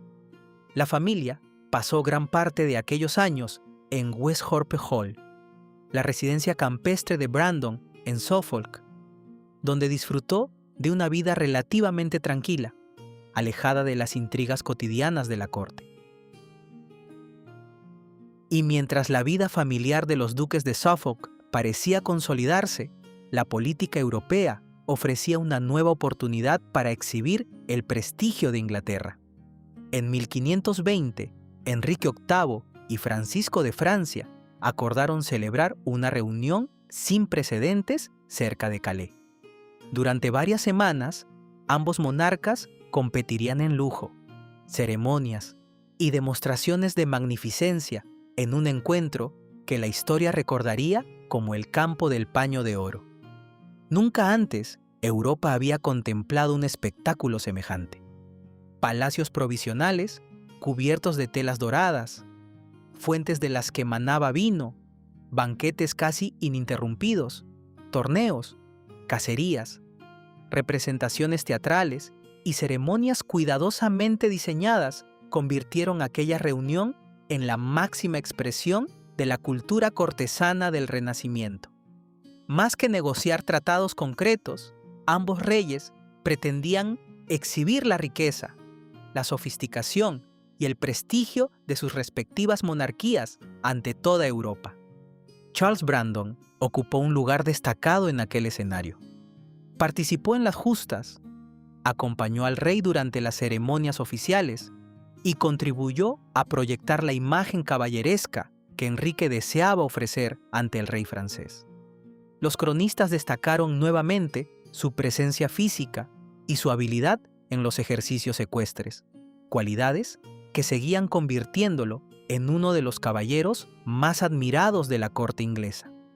No era una simple cuestión de apariencia. En una época en que la imagen del soberano estaba estrechamente vinculada a la de quienes lo rodeaban, hombres como Brandon formaban parte del lenguaje político mediante el cual una monarquía afirmaba su prestigio. Sin embargo, el esplendor del campo del paño de oro ocultaba una realidad mucho menos estable. La rivalidad entre Francisco y Carlos V no dejaba de intensificarse. Apenas un año antes, el joven Habsburgo había sido elegido emperador del Sacro Imperio Romano Germánico, frustrando una de las grandes ambiciones del monarca francés. A partir de entonces, Europa quedó dividida por una competencia que obligó a Inglaterra a revisar constantemente sus alianzas. Los tratados firmados con una potencia podían quedar obsoletos pocos meses después, y las amistades diplomáticas cambiaban con la misma rapidez que cambiaban los intereses de cada corona. En ese contexto, la paz resultó efímera. En 1523, Inglaterra volvió a intervenir militarmente contra Francia y Charles Brandon recibió el mando de una importante expedición al otro lado del canal. La campaña avanzó con rapidez durante sus primeras semanas y el ejército inglés penetró profundamente en territorio francés. Sin embargo, la coordinación con las fuerzas imperiales resultó insuficiente. Los problemas de abastecimiento comenzaron a multiplicarse y el esperado colapso del reino de Francisco nunca llegó a producirse. Brandon se vio obligado a retirarse antes de alcanzar los objetivos inicialmente previstos. Desde un punto de vista militar, la expedición estuvo lejos de constituir una gran victoria. Pero tampoco fue un desastre personal para el duque de Suffolk. Stephen J. Gunn subraya que Enrique jamás culpó a Brandon del fracaso parcial de la campaña. Las dificultades obedecían a factores estratégicos y logísticos que escapaban al control de cualquier comandante inglés. Una vez más, el duque había demostrado disciplina, competencia y absoluta lealtad hacia el rey. Esa fiabilidad, mucho más que los éxitos espectaculares, seguía siendo el fundamento de su prestigio. Al regresar a Inglaterra, Brandon encontró una corte que empezaba a cambiar de manera casi imperceptible. Thomas Wolsey alcanzaba el punto culminante de su poder. Las relaciones con el emperador y con Francia se volvían cada vez más complejas. Enrique, que se acercaba a los 35 años, comenzaba a mostrar una preocupación que terminaría dominando todo su reinado: la ausencia de un heredero varón que garantizara la continuidad de la dinastía Tudor. Nadie podía prever todavía hasta dónde conduciría aquella inquietud. Pero muy pronto, el matrimonio del rey dejaría de ser un asunto privado para convertirse en la mayor crisis política, religiosa y constitucional de la historia de la Inglaterra Tudor. Y Charles Brandon tendría que demostrar, una vez más, que sabía sobrevivir allí donde otros acabarían cayendo. A mediados de la década de 1520, Brandon había alcanzado una posición que pocos hombres de su tiempo podían igualar. Era duque de Suffolk, miembro de la familia real por su matrimonio con la hermana del rey de Inglaterra, propietario de un inmenso patrimonio territorial y uno de los compañeros más antiguos del soberano. Había combatido junto a este último, representado a la corona en el extranjero y sobrevivido a la crisis más grave de su propia carrera sin perder el favor real. Sin embargo, el verdadero desafío todavía no había llegado. Hasta entonces, las dificultades políticas del reinado habían girado en torno a guerras, alianzas y rivalidades diplomáticas. Muy pronto, el conflicto surgiría en el propio corazón de la monarquía. Lo que comenzó como una cuestión sucesoria acabaría transformando la religión, las instituciones y la estructura del poder en Inglaterra. Ningún noble, por poderoso que fuera, podría mantenerse completamente al margen. La preocupación de Enrique era tan sencilla como trascendental. Después de casi 2 décadas de matrimonio con Catalina de Aragón, la pareja solo tenía una hija superviviente, la princesa María. Los embarazos malogrados y la muerte de los hijos varones habían despertado en el rey un temor profundamente arraigado en la memoria política inglesa.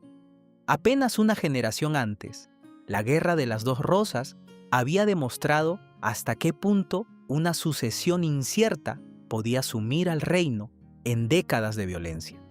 Enrique estaba convencido de que la estabilidad de la dinastía Tudor dependía del nacimiento de un heredero masculino. Mientras esa preocupación comenzaba a dominar la vida del rey, otro acontecimiento revelaba hasta dónde llegaba la confianza depositada en Charles Brandon. En 1521, el poderoso Edward Stafford, tercer duque de Buckingham, fue acusado de traición. Buckingham no era un noble cualquiera. Descendía directamente de Eduardo III y poseía una de las genealogías más ilustres de toda Inglaterra. Precisamente esa sangre Plantagenet hacía que algunos lo consideraran un posible aspirante al trono si la línea Tudor llegaba a extinguirse. Enrique veía con creciente desconfianza a cualquier magnate cuya ascendencia pudiera alimentar ambiciones políticas. Y las sospechas terminaron desembocando en un proceso por alta traición. Charles Brandon formó parte del tribunal de pares encargado de juzgarlo. La escena encerraba una poderosa carga simbólica. El hijo de un caballero muerto en Bosworth participaba ahora en el juicio contra uno de los representantes de la aristocracia más antigua del reino, un hombre cuyo linaje superaba con mucho al suyo. Buckingham fue declarado culpable y ejecutado en Tower Hill. Más allá de la culpabilidad o inocencia del acusado, el proceso enviaba un mensaje inequívoco. Bajo los Tudor, el prestigio del nacimiento ya no bastaba para proteger a un noble si el rey dejaba de confiar en él. Brandon comprendía perfectamente esa lección.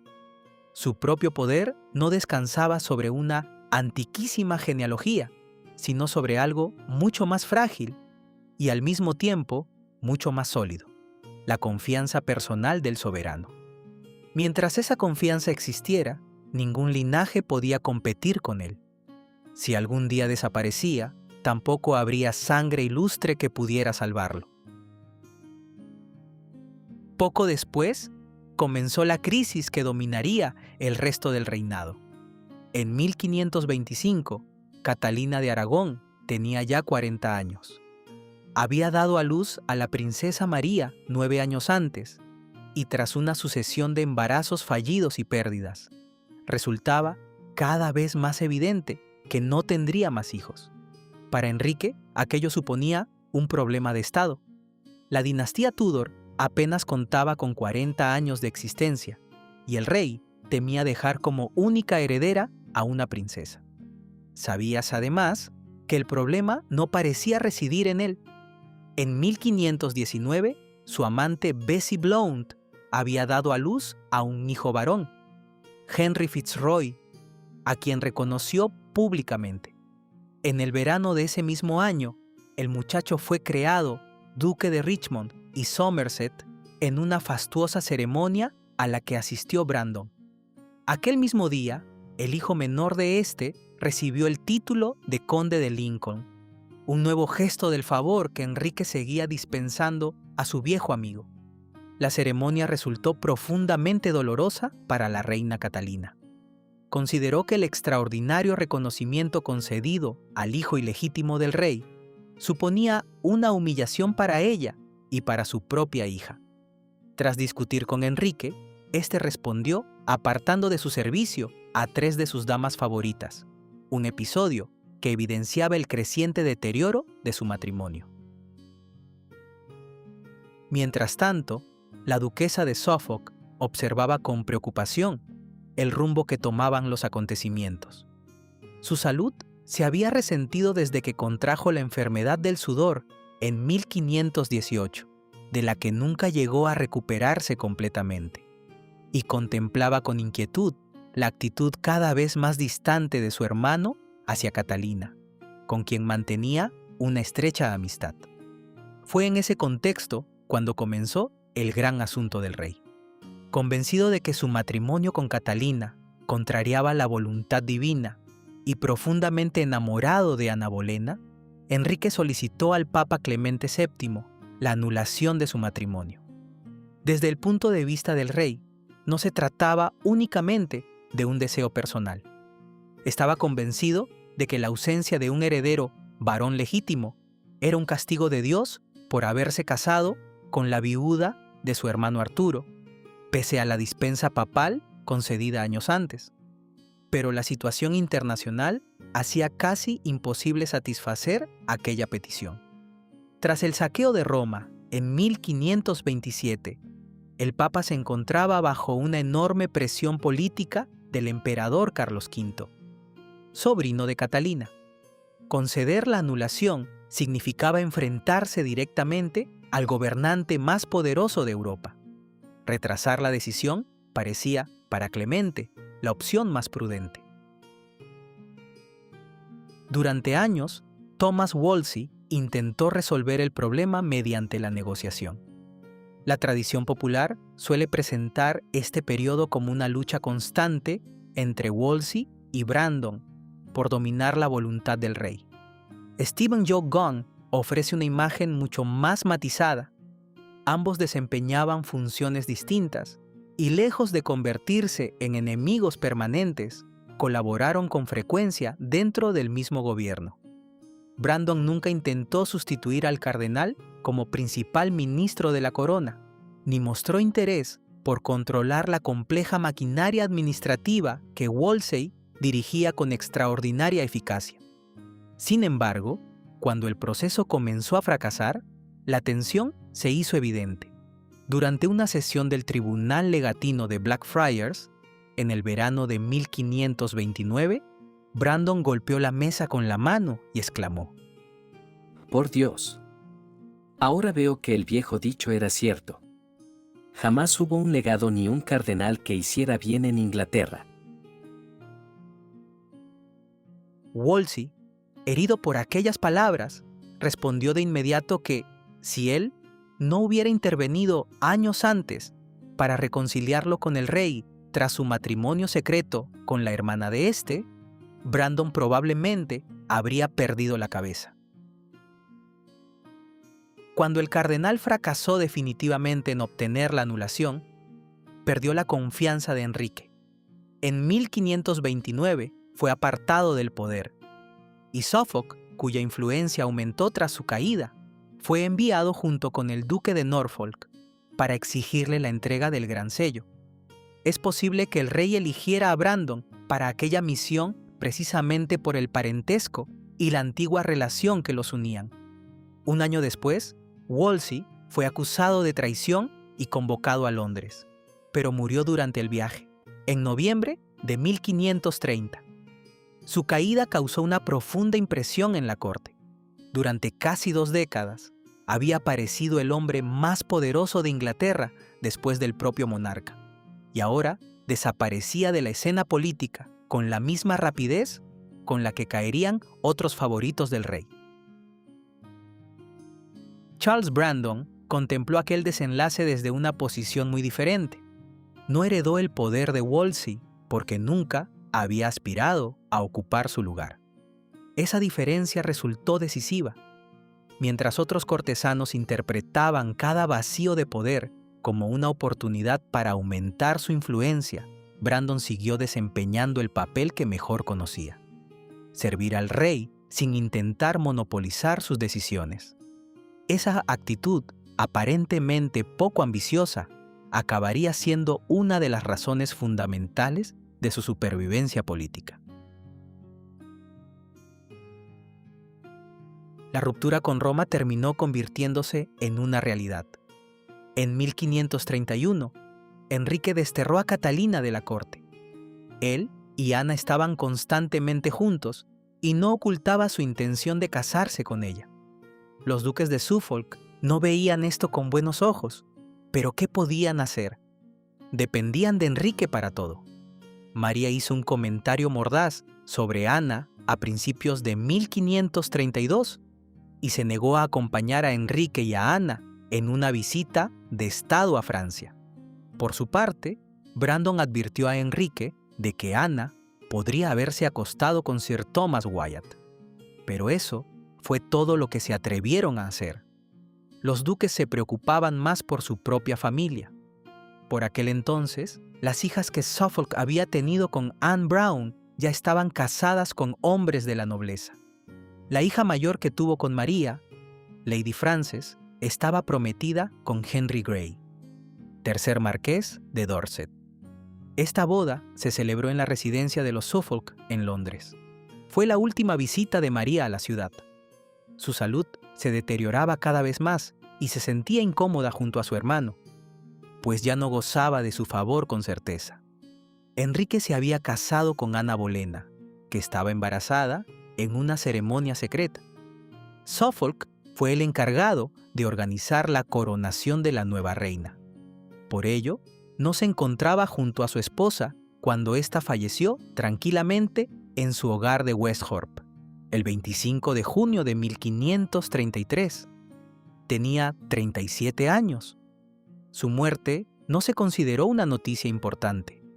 La mayoría de la gente estaba pendiente del inminente nacimiento del hijo de Ana. María había visto a su marido a principios de mayo, pero las obligaciones de éste lo mantenían ocupado. Fue una visita apresurada y ella simplemente se fue consumiendo durante las semanas siguientes.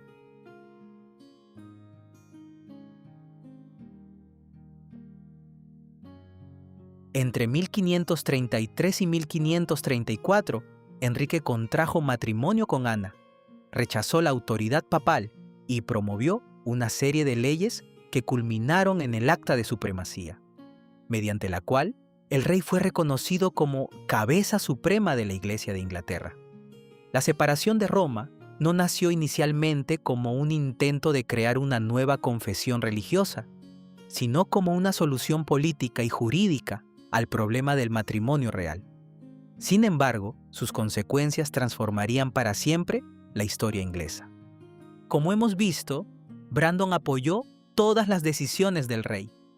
Había ejercido como gran senescal durante la coronación de Ana y fue uno de los comisionados encargados de disolver la Casa de Catalina de Aragón, una misión que le resultó especialmente desagradable debido al respeto que sentía por la antigua reina.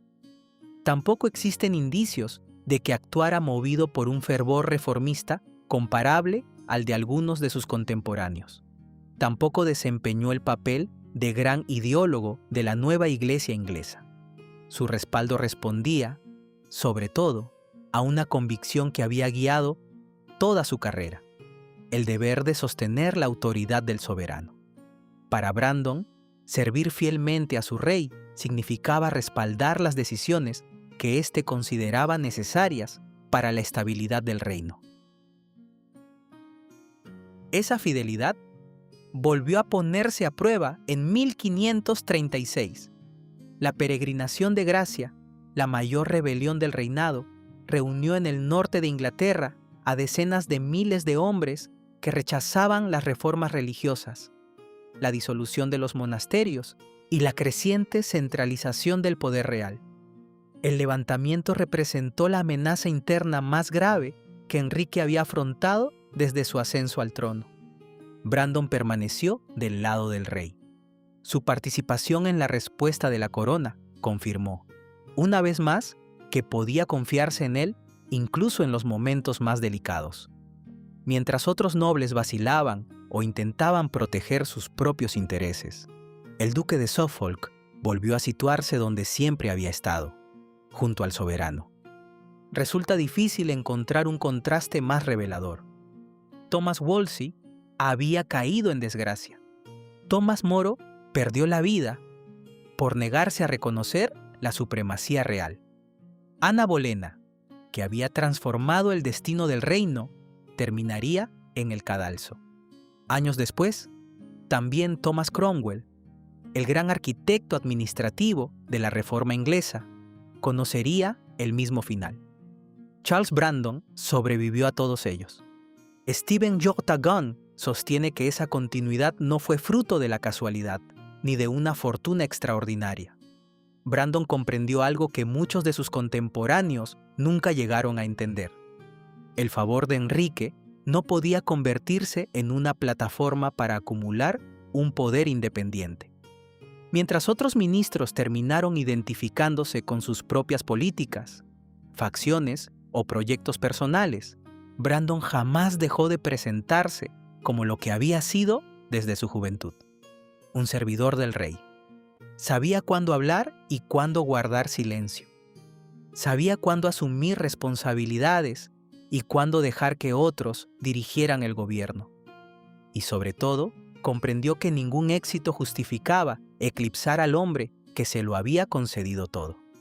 Aquella estrategia le permitió atravesar casi 4 décadas de un reinado marcado por guerras, reformas religiosas, conspiraciones y ejecuciones. Sin embargo, la estabilidad que había encontrado en la política no podía protegerlo de las pérdidas personales. Su esposa María había muerto en 1533, con apenas 37 años. Hacía 18 años que ambos habían regresado de Francia, convencidos de que su matrimonio podía costarles la ruina. Contra todo pronóstico, aquel acto de desobediencia había dado paso a una unión extraordinariamente estable. Las fuentes apenas hablan de grandes conflictos entre ellos. Compartieron la administración de sus dominios, criaron a sus hijos y acompañaron juntos al rey durante algunos de los años más turbulentos del reinado. Con el tiempo, el escándalo que había definido su relación terminó convirtiéndose en el episodio menos importante de un matrimonio que duró casi 2 décadas. La muerte de María supuso el final de una etapa que había acompañado prácticamente toda la madurez de Brandon. Su hija mayor, Frances Brandon, permanecía como el principal vínculo entre la casa de Suffolk y la familia Tudor. De su matrimonio con Henry Grey nacería Lady Jane Grey, pero en 1533 nadie podía sospechar todavía que aquella rama familiar acabaría desempeñando un papel tan dramático en la historia inglesa. Para Brandon, el futuro inmediato estaba marcado por otra preocupación: preservar el patrimonio y la posición que había construido durante toda una vida de servicio. Así que pocos meses después, el duque volvió a casarse, y como era típico en Brandon, con aplomo. Su nueva novia era la prometida de su hijo, Catherine Willoughby, hija de Lord Willoughby de Heresby. Ella era baronesa por derecho propio y heredera de una renta anual de 15.000 ducados. Además, tenía apenas 14 años, la misma edad que el menor de los hijos de Brandon. Este, por su parte, rondaba los 50. Esa diferencia de edad sorprendió incluso a muchos contemporáneos. Vista desde el presente, la unión resulta inevitablemente incómoda. Sin embargo, dentro de la lógica de la aristocracia, respondía a una estrategia patrimonial perfectamente reconocible. Catherine aportaba enormes dominios y una fortuna considerable. Brandon ofrecía el prestigio de uno de los principales magnates del reino y la protección de una de las casas más influyentes de Inglaterra. Se desconoce la fecha exacta de la boda, pero al parecer, la suya fue una unión que parece haber funcionado con notable estabilidad. Mientras que el hijo de Brandon, el conde de Lincoln, de 18 años de edad, habría podido ser prometido en matrimonio a otra persona sin mayor dificultad. El destino quiso otra cosa. Tras la boda de su padre, el joven conde falleció, probablemente a causa de la tuberculosis, la gran lacra de los Tudor. Se dice que Brandon no sintió una pena especial. 6 meses después de la muerte del joven, él y Catherine tuvieron un hijo al que volvieron a llamar Henry. Y en 1537 nació otro hijo, llamado Charles.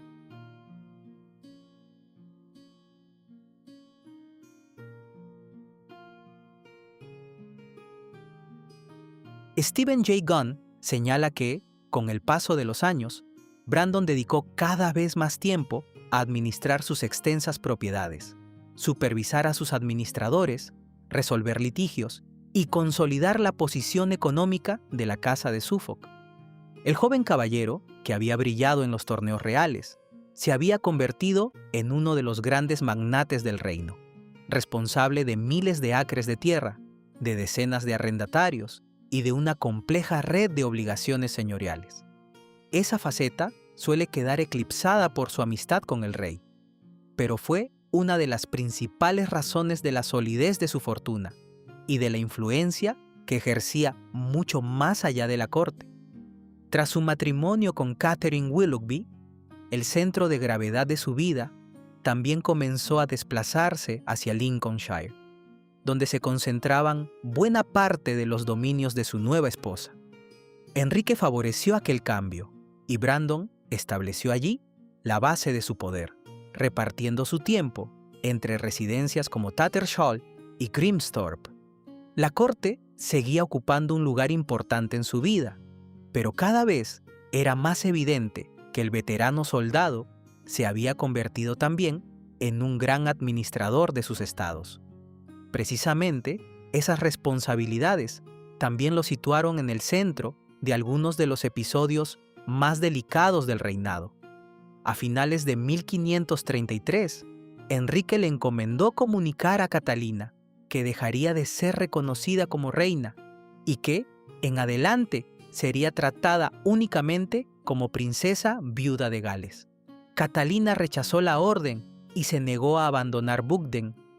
Brandon quedó atrapado entre la obediencia debida al rey y el respeto que tanto él como su difunta esposa siempre habían profesado a la antigua reina. Finalmente, se acordó su traslado al castillo de Kimbolton, una solución que evitó un enfrentamiento mayor y que volvió a poner de manifiesto hasta qué punto Enrique seguía confiando en Brandon para gestionar los asuntos más sensibles de la corona. Esa década de 1530 estuvo marcada por algunos de los episodios más dramáticos del reinado, y vimos que Charles Brandon fue testigo directo de muchos de ellos. Asistió a los juicios de Tomás Moro y Ana Bolena, y también presenció la ejecución de esta última en la Torre de Londres. Poco después, desempeñó un papel decisivo en la represión de la Peregrinación de Gracia. Mientras tanto, Su vida familiar parecía atravesar una etapa mucho más feliz. Su esposa, Catherine Willoughby, dio a luz a un segundo hijo varón, y su hija, Frances, después de haber sufrido 2 partos de niños nacidos muertos, tuvo finalmente una hija sana, Jane Grey, nacida probablemente en octubre de 1537 y bautizada, muy posiblemente, en honor de la reina Jane Seymour. Su nacimiento quedó eclipsado por otro acontecimiento de enorme trascendencia. Pocos días después, nació el esperado heredero del rey, el príncipe Eduardo, del que Brandon fue uno de los padrinos. Los últimos años de la vida de Suffolk transcurrieron en una posición de extraordinario favor. Su matrimonio con Catherine Willoughby parecía ser feliz. Además, la disolución de los monasterios incrementó considerablemente su patrimonio gracias a las tierras y rentas que Enrique le concedió. El duque recibió al monarca y a su quinta esposa, Catalina Howard, en sus propiedades, y apenas 2 años más tarde fue también uno de los hombres encargados de arrestar a esta joven reina cuando cayó en desgracia, participando en el proceso que acabaría con su confesión y posterior ejecución. Y mientras la casa de Suffolk disfrutaba de esa relativa tranquilidad, el propio rey envejecía. El grave accidente sufrido por Enrique durante un torneo en 1536 había transformado profundamente su carácter. Las heridas en la pierna nunca cicatrizaron por completo. Los dolores se hicieron constantes y el monarca comenzó a perder la energía física que había definido su juventud. También su personalidad cambió. El príncipe brillante y deportivo que había fascinado a Europa dio paso a un soberano cada vez más desconfiado, irascible y consciente de la fragilidad de su propio poder. Brandon fue uno de los pocos hombres que conocieron ambas versiones del rey. Había cabalgado con el joven atleta que soñaba con emular a Enrique V y ahora acompañaba a un monarca envejecido, enfermo y marcado por las decisiones que habían transformado Inglaterra. En 1544, la historia pareció ofrecerles una última oportunidad para regresar al escenario donde todo había comenzado. Enrique decidió emprender una nueva campaña contra Francia, con el objetivo de conquistar Boulogne. Hacía más de 30 años que Charles Brandon había cruzado el canal junto al rey durante la campaña de 1513. Entonces, ambos eran jóvenes, ambiciosos y buscaban la gloria militar.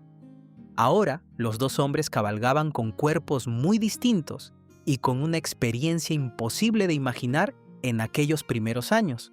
Brandon ya no era el impetuoso caballero de las justas. Aunque los años habían reducido su protagonismo en la corte, Enrique seguía confiándole importantes responsabilidades militares. Durante el asedio de Boulogne, Brandon recibió el mando de uno de los sectores del ejército inglés y dirigió las operaciones contra la parte oriental de la ciudad.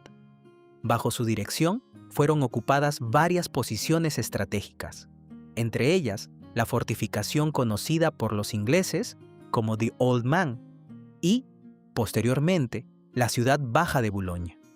No fueron hazañas destinadas a alimentar su fama personal, sino el trabajo metódico de un comandante veterano que una vez más cumplía con eficacia la misión que el rey le había encomendado. El duque era entonces un veterano que había visto caer a generaciones enteras de cortesanos. Había sobrevivido a las guerras de Italia, a las grandes rivalidades entre Francisco I y Carlos V, a la caída de Wolsey, a la ruptura con Roma, a la ejecución de Ana Bolena y a la revolución política y religiosa que había transformado el reino. La campaña de Boulogne no representaba para él una oportunidad de alcanzar prestigio, sino la culminación de toda una vida de servicio. Las fuentes muestran que continuó desempeñando las responsabilidades que el rey esperaba de él con la misma disciplina que había demostrado desde su juventud. No era el comandante más brillante del ejército inglés, ni el estratega que decidía el rumbo de la guerra, pero seguía siendo uno de los hombres en quienes Enrique confiaba para dirigir tropas, mantener la organización del ejército y representar dignamente a la corona. Esa había sido siempre la esencia de su carrera, una competencia constante, sin gestos espectaculares, pero también sin fracasos que pusieran en peligro la confianza del soberano. La conquista de Boulogne constituyó uno de los últimos éxitos militares del reinado. También cerraba un círculo iniciado 3 décadas antes. Charles Brandon había acompañado a Enrique en su primera gran guerra y también en la última. Muy pocos hombres podían contemplar aquel recorrido completo. La mayoría de quienes habían celebrado las victorias de 1513 descansaban ya en sus tumbas. Él seguía junto al mismo rey, convertido en el último gran superviviente de aquella generación. Pero, al regresar a Inglaterra, su salud comenzó a deteriorarse. Las fuentes no describen la enfermedad que acabó con su vida, y los historiadores no han podido determinar con certeza cuál fue la causa de su muerte. Lo cierto es que el 22 de agosto de 1545, mientras se encontraba en Guildford, Charles Brandon falleció a la edad aproximada de 60 años. La fecha encerraba un simbolismo extraordinario. Aquel día se cumplía exactamente el 60º aniversario de la batalla de Bosworth, en la que su padre había muerto luchando bajo el estandarte de Enrique Tudor. Enrique ordenó que recibiera sepultura en la capilla de San Jorge, en el castillo de Windsor, uno de los mayores honores que podía recibir un noble inglés. La decisión resulta aún más significativa si se tiene en cuenta que Brandon había expresado su deseo de ser enterrado en Tattershall, en Lincolnshire. El rey, sin embargo, quiso que descansara en el templo más estrechamente vinculado a la Orden de la Jarretera y a la propia monarquía Tudor. Era el último homenaje a un hombre que había permanecido a su lado durante casi toda su vida adulta. Cuando el cortejo fúnebre atravesó las puertas de la capilla de San Jorge, concluía una historia que había comenzado exactamente 60 años antes en el campo de Bosworth. El hijo del hombre que había muerto sosteniendo el estandarte de Enrique Tudor abandonaba el escenario después de haber dedicado toda su vida al servicio de la misma dinastía que su padre había ayudado a fundar. La noticia afectó profundamente al rey. Para entonces, ya había perdido a sus 2 hermanas, y Charles Brandon era el último vínculo vivo con su juventud. Durante una reunión del consejo privado, recordó públicamente a su viejo amigo y afirmó que, a lo largo de toda su vida, Brandon jamás había intentado perjudicar a un enemigo ni pronunciado una sola palabra para dañar a otra persona. Después, dirigiéndose a los nobles presentes, lanzó una pregunta tan sencilla como reveladora. ¿Hay alguno de vosotros, mis señores, que pueda decir lo mismo? Enrique VIII le sobreviviría apenas 17 meses. Con su muerte, desaparecía también el último gran vínculo entre el rey y aquella generación de hombres que había acompañado el nacimiento, la consolidación y el apogeo de la dinastía Tudor. La tragedia alcanzaría a la familia de Brandon pocos años después de su muerte. Los 2 hijos nacidos de su matrimonio con Catherine, Henry y Charles Brandon, fallecieron en 1551, probablemente víctimas de la llamada enfermedad del sudor, con apenas 1 hora de diferencia entre uno y otro. La desaparición de ambos extinguía la línea masculina legítima de la casa de Suffolk y convertía en inútiles las esperanzas de continuidad que habían acompañado el nacimiento de los 2 muchachos. El legado de Charles Brandon seguiría otro camino. A través de Frances Brandon, su sangre quedó unida para siempre a la de los Tudor. En 1553, su nieta Lady Jane Grey sería proclamada reina de Inglaterra durante 9 días antes de ser depuesta y ejecutada. La familia del hombre que había sobrevivido a casi todas las tormentas del reinado de Enrique VIII volverían a encontrarse una generación después en el centro de otra crisis sucesoria. Charles Brandon nunca llegó a contemplar aquel desenlace. Murió convencido de haber cumplido el deber que había guiado toda su existencia.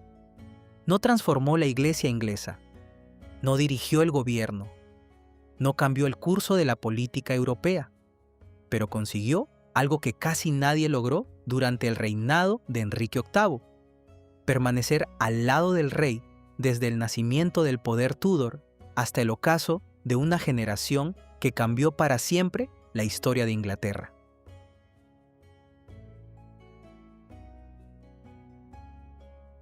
La historia suele recordar a los hombres que cambiaron el mundo, a los conquistadores que ampliaron imperios, a los monarcas que fundaron dinastías y a los reformadores que alteraron para siempre el rumbo de sus países.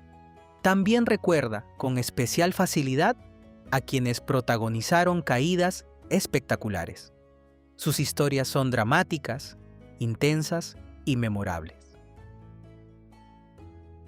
La de Charles Brandon, en cambio, parece mucho más silenciosa. Durante siglos, esa aparente discreción llevó a muchos autores a reducirlo al papel de simple favorito de Enrique VIII, un hombre afortunado cuya posición dependía únicamente de la amistad con el rey y cuyo episodio más conocido fue su matrimonio con María Tudor. Sin embargo, investigaciones recientes, especialmente las del historiador Stephen Gunn, muestran que esa imagen resulta demasiado limitada. Brandon no fue un personaje secundario que tuvo la fortuna de encontrarse cerca del poder. Fue uno de los grandes magnates del primer periodo Tudor, un militar competente, un administrador eficaz y uno de los hombres que mejor comprendió las reglas de supervivencia en la corte más peligrosa de Inglaterra. Su mayor talento no consistió en conquistar nuevos territorios ni en alcanzar un poder desmedido. Muchos otros lo intentaron y terminaron ejecutados o arruinados. Su verdadera habilidad fue comprender hasta dónde podía llegar sin eclipsar jamás al rey. Nunca aspiró a convertirse en un nuevo Wolsey ni en un rival político de su señor. Supo cuándo destacar y cuándo permanecer en un segundo plano, cuándo aconsejar y cuándo guardar silencio. Esa prudencia, aparentemente poco heroica, terminó siendo una de las cualidades más extraordinarias de toda su carrera. Su vida recorrió casi toda la transformación de la Inglaterra Tudor. Su padre murió luchando por Enrique Tudor en Bosworth. Él creció junto al joven príncipe que sería Enrique VIII, combatió en Francia, presenció el campo del Paño de Oro, asistió al ascenso y la caída de un cardenal, vivió el divorcio del rey, la ruptura con Roma y el nacimiento de la Iglesia de Inglaterra. Muy pocos hombres atravesaron tantos de los acontecimientos decisivos del siglo XVI inglés, permaneciendo siempre en el centro del poder. Paradójicamente, quien dedicó toda su vida a servir a la dinastía acabaría dejando una descendencia destinada a marcar su futuro. Quizá por eso Charles Brandon continúa despertando tanto interés. No fue el mejor general de su tiempo, ni el político más brillante, ni el noble más rico del reino, pero logró algo que parecía casi imposible: permanecer durante más de 30 años junto a uno de los monarcas más imprevisibles de la historia de Inglaterra, sin perder jamás su confianza.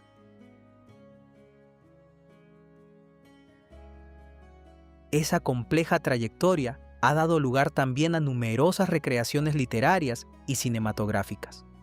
Su romance con María Tudor inspiró la exitosa novela When Knighthood Was in Flower, 1898, de Charles Mayor, que dio origen a varias adaptaciones para el cine, incluida The Sword and the Rose de Disney, en 1953.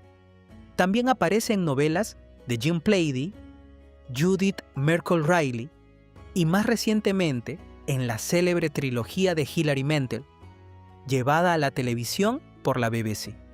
Sin embargo, la representación más conocida para el público actual probablemente sea la del actor Henry Cavill en la serie The Tudors.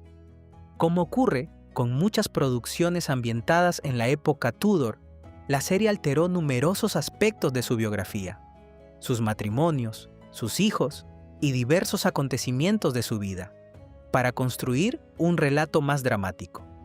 El Charles Brandon de la ficción terminó siendo un personaje fascinante, aunque muy distinto del hombre que revelan las cartas, los documentos oficiales y los testimonios de su tiempo. Y quizá ahí resida la razón de nuestro interés más reciente por este personaje.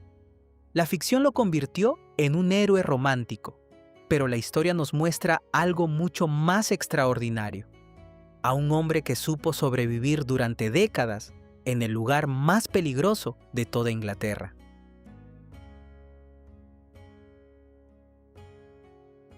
Si has llegado hasta aquí, muchas gracias por acompañarme en este recorrido por la vida de Charles Brandon, duque de Suffolk.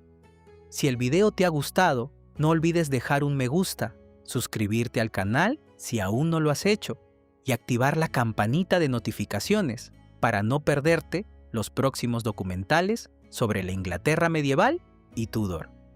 Como siempre, muchísimas gracias por todo su apoyo y nos vemos muy pronto en el próximo video.